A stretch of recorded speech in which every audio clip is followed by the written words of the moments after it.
CC footage ద్వారా ఊర్వశి నిజ స్వరూపాన్ని ఆదిత్య దగ్గర బయట పెట్టిన ఆనంది షాక్లో ఊర్వశి. ఈ వీడియో గనుక నచ్చినట్టయితే తప్పకుండా ఒక్క లైక్ చేయండి.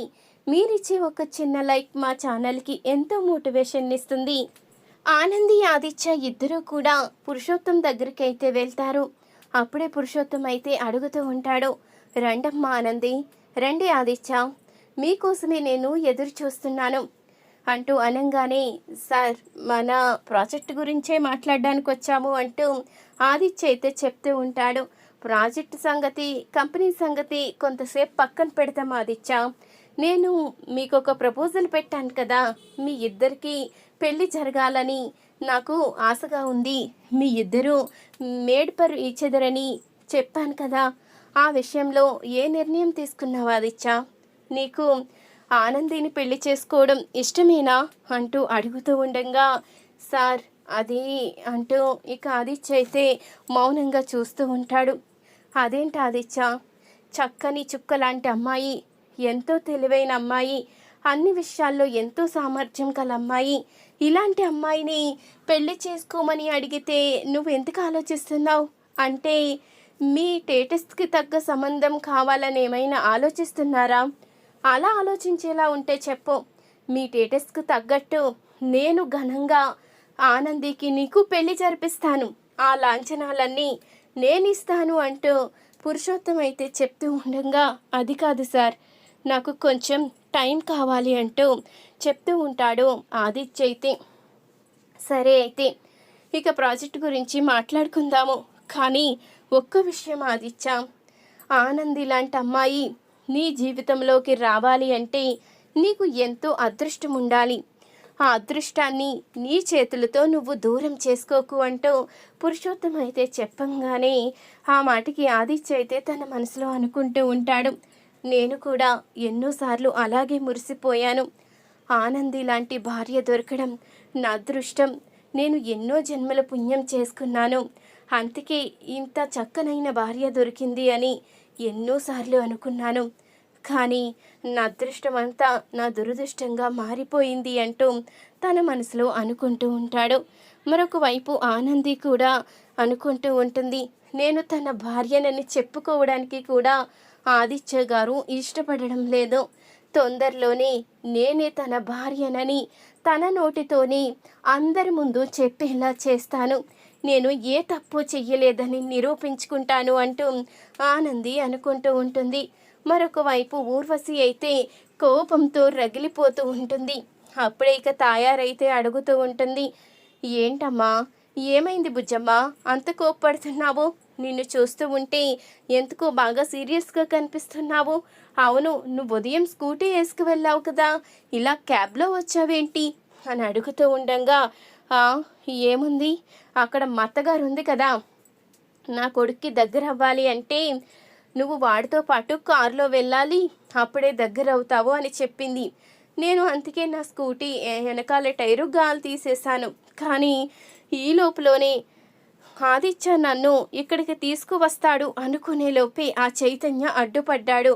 ఆ చైతన్య కారణంగా ఆనంది ఆదిత్య వెళ్ళారు, నేనేమో ఆగిపోవలసి వచ్చింది అంటూ అనంగానే ఇంతలో జిరాఫీ అయితే చెప్తూ ఉంటాడు, అక్కో, ఇప్పుడే నీకు ఇలాంటి పరిస్థితి ఎదురవుతే ఇక నీకు పెళ్లి ప్రపోజల్ వచ్చిన తర్వాత ఇంకెలాంటి పరిస్థితులు ఎదురవుతాయో వాళ్ళని చూస్తూ ఉంటే పెద్దక్కని వదులుకునేలా అనిపించడం లేదు.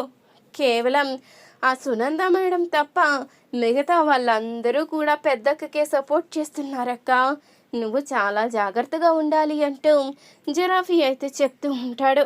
నువ్వు ఆగరా, నా ముందు దాన్ని పొగుడతావేంటి? ఈరోజు నేనిచ్చిన షాక్కి అది మీటింగ్లో పాపం ఎలాంటివి ఎక్స్ప్లెయిన్ చేయలేకపోయింది. ఈరోజు డిజైన్స్ విషయంలో నేనే ఎక్స్ప్లెయిన్ చేసి ఐ లైక్ యూ అనిపించుకున్నాను, తొందరలోనే ఐ లవ్ యూ అని కూడా అనిపించుకుంటాను అంటూ ఇక చెప్తూ ఉంటుంది ఊర్వశి. సరే అక్క, నీ ఇష్టం, కానీ నువ్వు చాలా జాగ్రత్తగా ఉండాలి అంటూ ఇక చెప్తూ ఉంటాడు జిరాఫీ. మరొక వైపు ఇక పూజారి తాత అయితే ఆనంది దగ్గరికి వస్తాడు.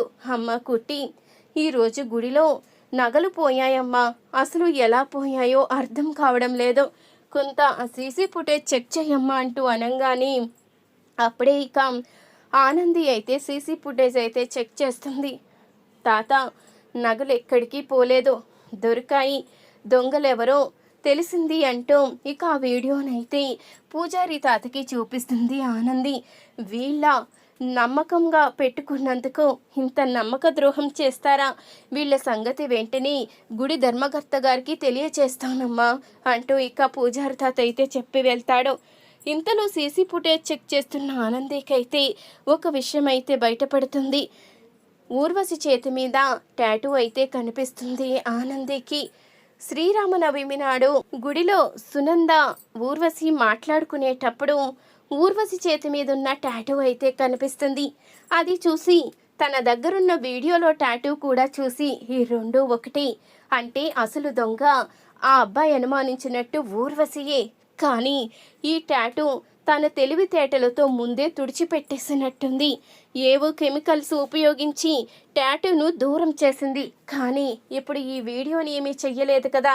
వెంటనే ఆదిత్య గారికి విషయం తెలిసేలా చెయ్యాలి, ఊర్వశి నిజస్వరూపాన్ని బయట పెట్టాలి అంటూ ఇక అనుకుంటూ ఉంటుంది ఆనంది.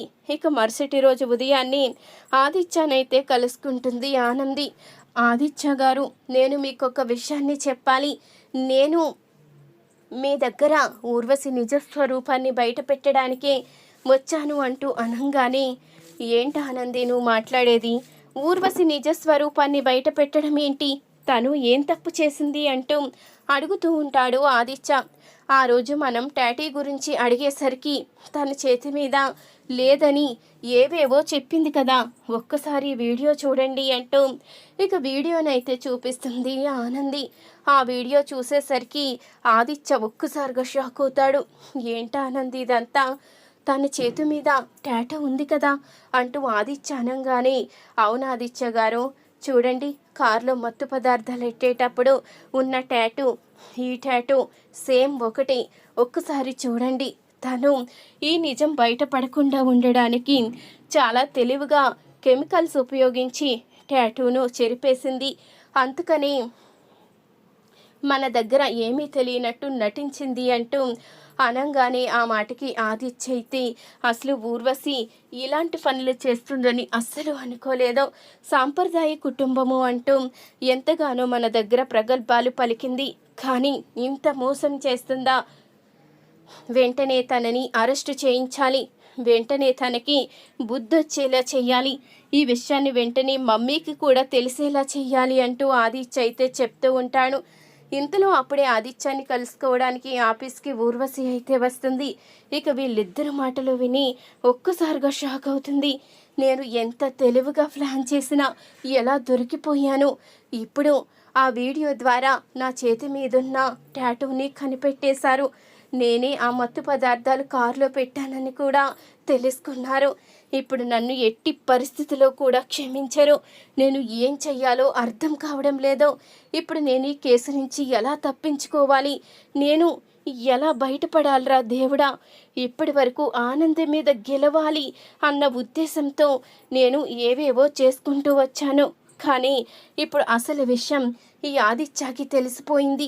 వెంటనే సునందకి కూడా తెలిసిపోతుంది.